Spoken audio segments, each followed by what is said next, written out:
Salut tout le monde, soyez les bienvenus sur la chaîne du Pauvre Fou pour une nouvelle vidéo du Petit Collectionneur.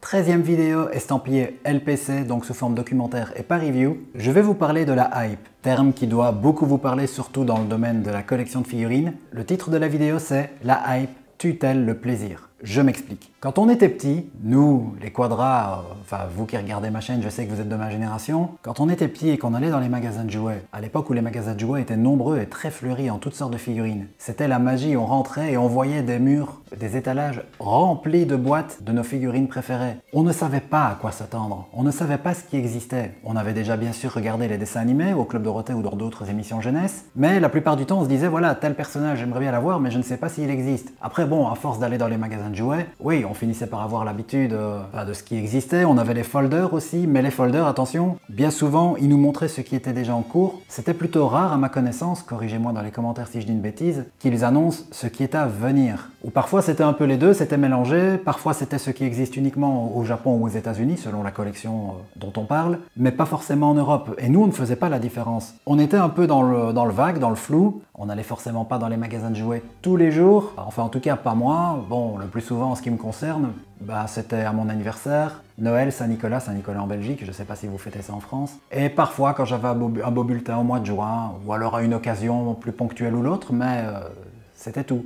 Et du coup, on repartait de là, la plupart du temps avec une figurine, ou deux si vraiment j'avais de la chance. J'ai eu de la chance, j'avais certains de mes copains qui n'avaient pas autant de figurines, c'était pas forcément donné à tout le monde. Maintenant, il y a d'autres trucs que je n'avais pas sur le côté, voilà, chacun ses priorités. Moi, j'étais fort braqué jouet, bon, tous les enfants l'étaient, mais je l'étais tout particulièrement. Bon, je vais pas trop m'étendre là-dessus, revenons au sujet principal. Aujourd'hui, cette magie ne peut plus exister. Bon, déjà, nous achetons des jouets pour adultes, forcément. Mais on vit dans un monde où désormais Internet s'est installé et domine tout, pour le dire simplement. C'est sûr, il y a toujours des boutiques physiques, mais on est au courant de tout et bien avant l'heure, puisqu'on fonctionne avec le système des précos. Et pour moi, c'est là qu'est le problème. Car les précos, elles tuent la surprise, puisqu'elles sont annoncées, elles sont teasées. Je vais morceler les étapes de la hype, toutes les étapes qui précèdent le pur plaisir du jour où on obtient la figurine. Pour moi, il y a une espèce de déconstruction du plaisir, si je puis dire, de l'émotion. L'émotion, ce serait le terme générique. L'émotion est d'abord traduite par la hype au travers de différentes étapes, et puis le plaisir à proprement parler n'arrive que quand on a la figurine.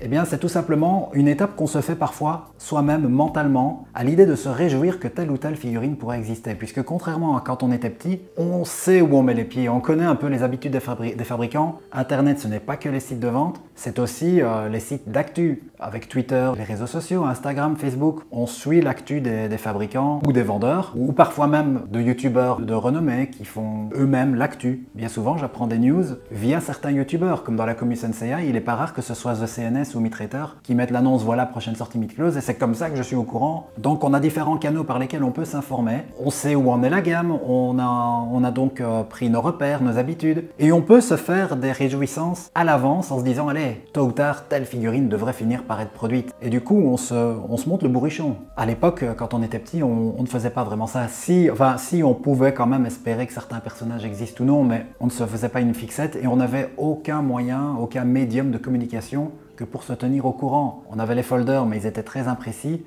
Oui, il y avait parfois des magazines spécialisés, oui, mais bon, il fallait encore les avoir, et quand on est gosse, on n'achète pas vraiment ce genre de choses. Et à la télé, ils n'expliquaient... Enfin, il y avait des pubs pour jouer, mais elles ne disaient pas « arrivera prochainement tel personnage », mais non. Non, c'était le flou le plus total, c'est ça qui était magique. On arrivait dans un magasin de jouets, par exemple Tortue Ninja, on n'avait pas idée de qui on allait trouver, on trouvait Bebop et Rocksteady, le jour même, on les déballait, on les avait. Ici, ce processus prend 9 à 10 mois la plupart du temps. Donc, la projection mentale. Peut-être que certains vont zapper cette étape. Il y en a qui vont peut-être me dire qu'ils sont plus détachés et que advienne que pourra, et ils attendent que le concret arrive. Ensuite, il y a le teasing. C'est pas encore totalement concret, mais au moins ça ne vient plus de notre propre esprit. C'est le fabricant qui va teaser l'arrivée prochaine d'une figurine, la production prochaine d'un personnage. Parfois, il y en a qui teasent simplement l'idée qu'ils vont le fabriquer. Là, il peut encore se passer toute une année, car il faut savoir que la tape, c'est entre 12 et 15 mois pour qu'une figurine soit faite de la tête aux pieds. Donc des designs conceptuels jusqu'à la mise en boîte, en blister, etc. Donc vous voyez, ça peut prendre du temps avant que vous ne l'ayez en main. NECA est très doué pour anticiper les choses à ce point-là. Ils l'ont encore fait avec l'Aprilonil du comics. Il y a plusieurs sortes de teasing. Il y a le teasing où on essaye de faire deviner aux spectateurs, enfin oui, aux fans, aux consommateurs, appelez ça comme vous voulez. Bandai aime bien de faire ça, mais ils sont pas doués du tout. Je me rappelle pour Thor EX l'année passée, ils avaient montré une hache. On sait pas du tout qui peut avoir une hache dans le lore de Senseiya. On a une cloche en vitre teintée, mais on voit une silhouette qui se dessine derrière, et c'est fait tellement grossièrement qu'on reconnaît bien souvent le personnage. Ou alors ils mettent des indices avec des jeux de mots sur Twitter, je sais pas, voilà, c'est un souvenir que j'ai. Ou alors il y a le teasing vraiment concret où ils disent, voilà, ce sera telle figurine, mais on ne vous dit pas encore quand. La deuxième étape, l'annonce de la préco. Car bien souvent, les précos sont annoncées. Elles n'arrivent pas comme ça, boum. On sait que dans une semaine ou deux, tel jour, telle heure, on lance la préco de tel personnage. Et alors, dans l'annonce, là, on a un visuel. Souvent, les figurines ont plusieurs visages. On n'en montre qu'un, toujours le visage neutre. On a une vue de plein pied, en général, de la figurine en question. Donc, on a une idée de ce dont à quoi elle va ressembler. On peut déjà se dire, ah, bon, c'est bien parti pour être réussi. Ou alors, il y a déjà des manquements, c'est pas très ressemblant, etc. Bon, comme d'habitude, toute la popote que les fans vont faire autour de ça, il y a beaucoup de commentaires. Et là, on sait enfin qu'on va avoir le personnage qu'on attendait tant, ou qu'on n'attendait pas, peu importe. Là, il y a une certaine excitation qui nous gagne. Forcément, là, on peut se dire, bon, sauf catastrophe, j'aurai cette figurine, mais on ne sait pas encore quand. Mais généralement, quand il y a une annonce de préco, dites-vous que dans les 2 semaines qui suivent, le mois tout au plus, c'est fait, ça va tomber.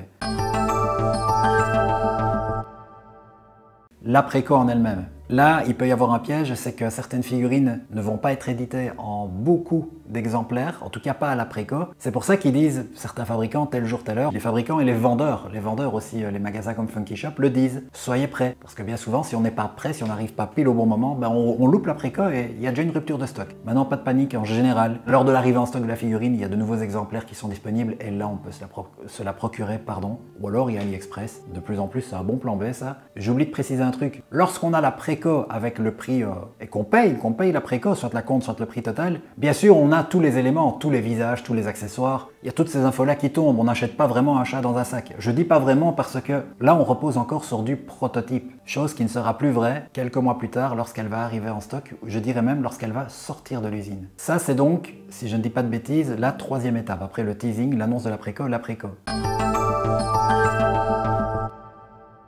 Après, il va se passer un long moment où on va avoir le temps de se préparer mentalement à l'idée d'avoir la figurine. J'ai envie d'insister sur cette hype qui va nous véhiculer pendant tous ces longs mois d'attente. Alors ça dépend des fabricants. Je dirais que Bandai, c'est généralement 4 à 5 mois entre le moment où la préco tombe et le moment où elle sort de l'usine. Ça peut être 6 mois, 7 mois. NECA, ce serait plus du 3-4 mois par exemple.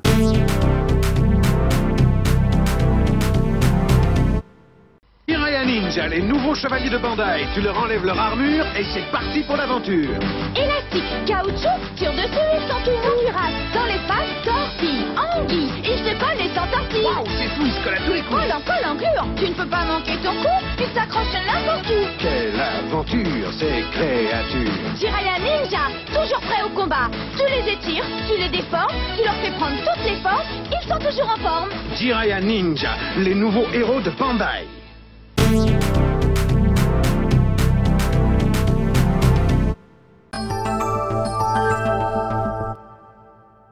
La sortie à l'usine, c'est important, c'est les premières images qui viennent de Chine, et là, on ne repose plus sur du prototype. On a un visuel vraiment concret de ce dont à quoi la figurine va ressembler entre nos mains. Et malheureusement, il y a des différences, et c'est jamais en bien. C'est rare que la réalité surpasse le prototype. Ça a été fait en un très grand nombre d'exemplaires, donc forcément, il y a une petite perte de qualité. Le contrôle qualité, on se demande de plus en plus s'il existe encore, que ce soit chez Bandai ou les fabricants américains. Bon, ça c'est un autre sujet. Mais voilà, c'est là qu'on a les blagues, c'est là qu'on se dit merde. Ça correspond pas à ce qu'on nous avait promis, mais nous on a déjà payé. On est drogué, on a besoin de nos figurines, on a faim, on les prend quand même. Et je vais mettre en 4.B l'arrivée en stock. Car en général, une semaine ou deux après qu'elle soit sortie de l'usine en Chine, où on a donc eu des photos, parfois même des petites reviews en vidéo, on a les arrivées en stock auprès des revendeurs du pays mère. Si c'est Bandai, je parle du Japon ou NECA des États-Unis par exemple. Et là, forcément, les premières reviews vont tomber. Des reviews de l'étranger ou des reviews françaises. Par exemple, quand Mitrater fait des reviews Senseiya, lui il achète toujours au Japon. C'est pour ça qu'il fera toujours ses reviews 2-3 mois avant ceux qui achètent en France. C'est une autre étape car il se passe encore 2-3 mois où on arrive vraiment dans le concret, on voit les vidéos donc des youtubeurs qui l'ont acquis au pays mère. On a tous les détails, on a les gros plans, on sait vraiment à quoi s'attendre. Ceux qui ont acheté en Europe, en France, chez Funky Shop, ils vont devoir attendre 2 à 3 mois de plus en moyenne. C'est encore une étape supplémentaire.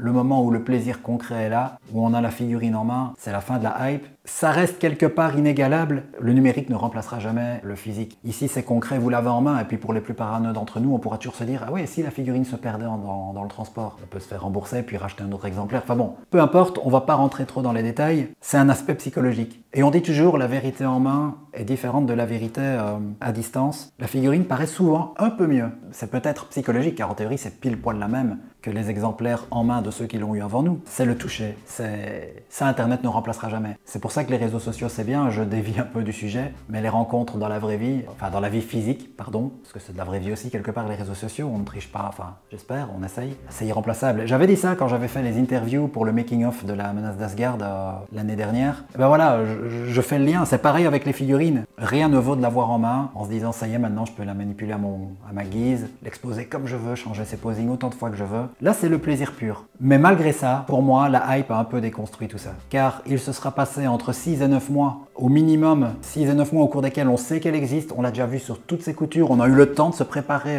psychologiquement, mentalement à l'idée de la voir. Du coup, il n'y a plus du tout d'effet surprise. C'est déjà presque du passé quand on l'a en main. Je sais pas si vous voyez ce que je veux dire. Pour moi, ça ne peut plus égaler le plaisir qu'on avait quand on était gosse, où là, tout se passait en une seule journée. Donc ce système de préco, bah oui, les fabricants font ça pour pas être à perte. Ils vont produire le nombre de figurines au prorata des commandes qu'ils ont eues. Voilà, ils ne veulent pas y aller à l'aveuglette et puis se retrouver avec des milliers d'exemplaires sous les bras au cas où la figurine n'a pas fonctionné du tout. On peut le comprendre. C'est un système qui, je pense, s'est mis en place avec Internet, ça a dû aller de pair. Ça, je ne sais pas s'il y a des experts dans les commentaires, vous pouvez me le dire. Non, il y avait déjà des précos dans les années 80. Enfin, je sais pas. Tous les jouets que j'ai eu quand j'étais gosse, ça a toujours été direct. On n'a jamais fait de système de préco. Et vous, qu'en pensez-vous? Est-ce que pour vous, la hype tue le plaisir? J'ai essayé de mettre un titre fort, elle ne le tue pas. Je l'ai dit, il y a quand même du plaisir à recevoir la figurine réellement. Mais pour moi, elle l'atténue un petit peu quand même. C'est plus tout à fait la même magie qu'à l'époque quand j'ai la figurine en main. C'est comme si on l'avait déjà un petit peu depuis 6 à 9 mois. Enfin, en tout cas, c'est mon ressenti. Le but, c'est d'échanger. Dans les vidéos LPC, je vous fais part de ma propre expérience, de mon propre vécu. Mais ensuite, je vous invite à me donner le vôtre dans les commentaires, que vous soyez d'accord ou non. Je vous remercie de m'avoir suivi, pardon. Je me ferai un plaisir, bien sûr, d'échanger avec vous et de vous répondre comme toujours. À bientôt, les amis. Ciao!